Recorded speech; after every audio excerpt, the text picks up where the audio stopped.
Hi, this is Orly. Welcome. This is video 3 of my series, Should I Become a Teacher? The title of this video is, What is it like interacting with the students' parents and families? Before I begin, I'd like to ask you to please hit the subscribe button and hit the like button.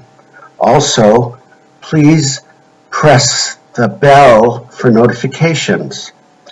All of this will help me to continue to make and provide you content like this video. Also, you will be able to be notified when I post future videos. Okay, first, let me say that I have always felt that even though the school district pays the teacher's salary, that the parents and families are the actual customers of the teacher. Specifically, they entrust their precious children to be with the teacher all day, every weekday. They count on me, the teacher, to not only teach the children reading, writing, and arithmetic, but also to provide a safe classroom environment and guidance on what we call character education, which is also known as socialization. Second, some parents think the teacher is always wrong and may argue all the time and try to report the teacher to the principal. There is no winning over this kind of parent. These people, in today's meme terminology, are Karens, or if they're male, they're Darrens.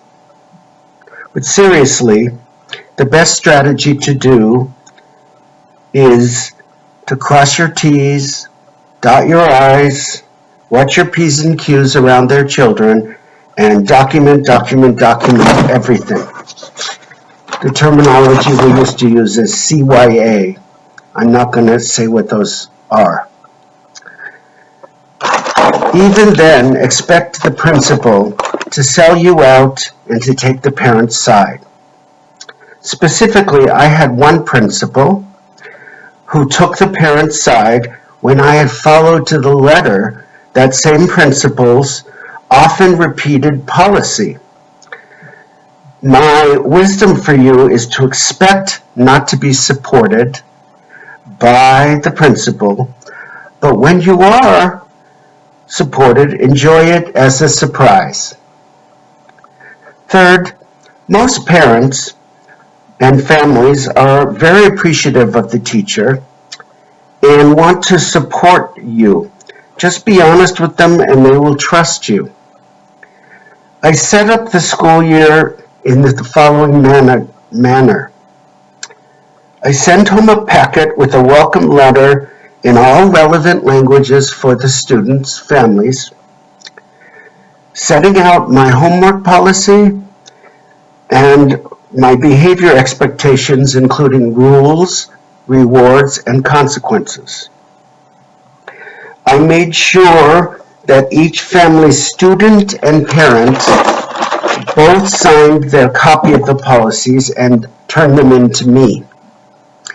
If they were late, I'd send home another one, and then I would call. I had to have a complete set at the beginning of the year of these signed documents.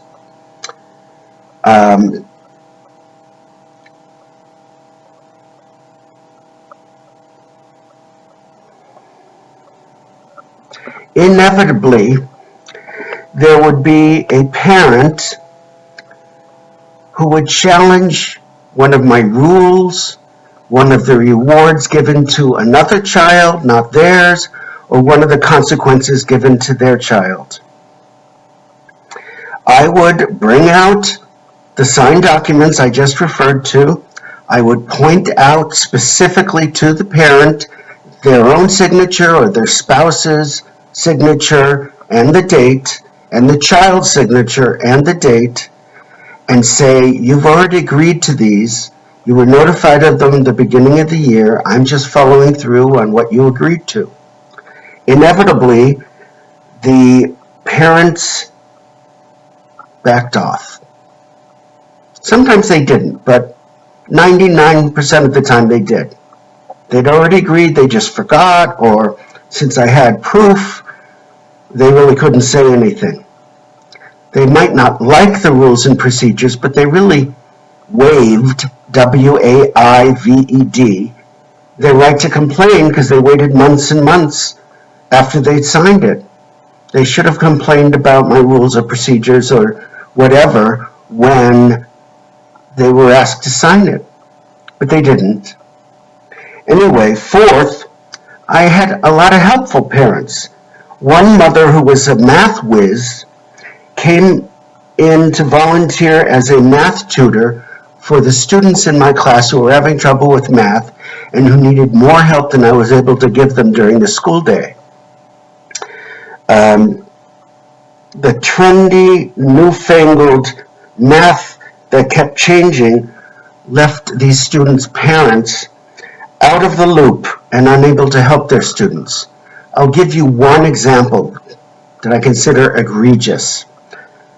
The parents and most people over 40, let's say, even over 35, learned when adding to use the terminology carrying over and to do the operation.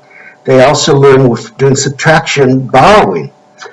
Well, those became verboten. They were forbidden to be used and you could get written up for doing that. The new terminology was renaming tens and renaming hundreds. That terminology was used in place of carrying over and borrowing for both subtraction and addition. Well, the parents didn't know what that was. The children were being taught without it, carrying over and borrowing. The parents only knew carrying over and borrowing. So this math whiz parent was very helpful because she caught on very quick to the terminology. It should be that the parent is the first teacher. And if math terminology hadn't changed, they would be great. I taught second grade for years, and second grade math can be handled by any parent or grandparent in any language, except the terminology. They translated the terminology into the languages of our school, which was mostly Spanish and Armenian, but also Laotian, Cambodian, Vietnamese, Tagalog, etc. But you had to say renaming in all those languages. So the parents and families were at a loss. I tried to explain it to them, but they weren't my student. And the powers that be at the school didn't provide parent training or parent education, at least enough on this math stuff. So let's move on to the next item. One parent, actually several parents over the years, made copies of documents for me. And that was because they did it outside of school. And that was because I had several bean counter principals in a row that repeatedly continued to reduce the amount of paper given to teachers and the amount of copy numbers on the copier given to teachers. And it became so small that we couldn't follow the directions, which were to give 1 to 2 pages of homework a night. It was a catch-22. And of course, in my experience, the bean counting principles were Teflon management, as we used to call it, where any pointing out the problems slid right off of them. They weren't interested in the teacher's problems. So these parents were really a lifesaver for me because I got the copies I needed without having to spend my own money, which I was already spending on pencils, paper, erasers, crayons, on and on, stuff that the school should have been supplying. Let's see. Fifth, children with self-control issues who should have been excluded from field trips because they posed a safety risk to themselves and to the other children on the trip,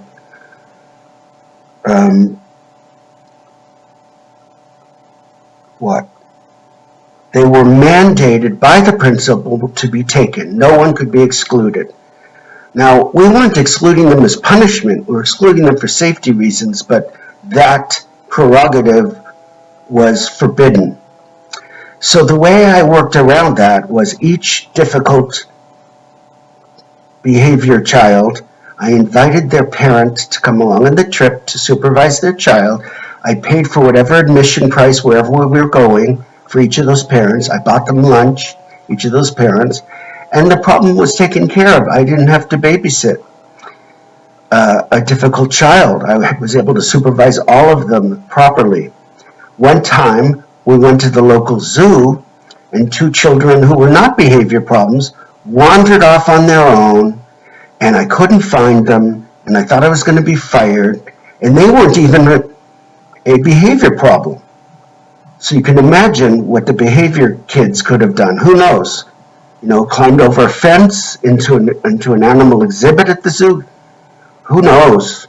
Thank God their parents were there. These 2 girls eventually found their way to me, and they were more upset than I was, and scared and afraid of getting in trouble.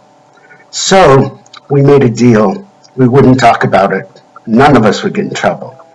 And they were very nice girls, and they were really sorry, and I was so happy to see them that we all were happy to be reunited. I really dodged a bullet on that one. Okay, next. Finally, dealing with parents gets easier the longer a teacher is out of school. Now, that's a good argument to stay at the same school as long as possible, except when there's a principal change and you get a real lemon. We had a long-term principal who was reasonable most of the time, and I was there for years with her. She retired. They brought in a real lemon who, I won't even go into it. And then after him, they got rid of him because he was such a problem. They got in another problem, lemon. So when you have lemon replacement principals, that's probably a good time to switch schools, which I didn't do and I regret it. But anyway, the longer you're at a school, the more your reputation in the community spreads by word of mouth. And assuming you're a good teacher, which I think I was, I got a great reputation. Parents repeatedly asked to have their kids in my class, sometimes because their older sibling had been in my class, sometimes just by word of mouth. That is the cherry on top when I was teaching. To have a parent actually request me and fight for their kid to be in my class was way rewarding. Anyway, let me conclude by saying I wish you all the best in deciding whether you should be a teacher or not. Just remember, the students, parents, and families are your customer, regardless of what your principal says. Yes, you have to comply with whatever mandates and control and micromanaging comes your way, but if you please the customer by treating the child well and educating them, everything will go well.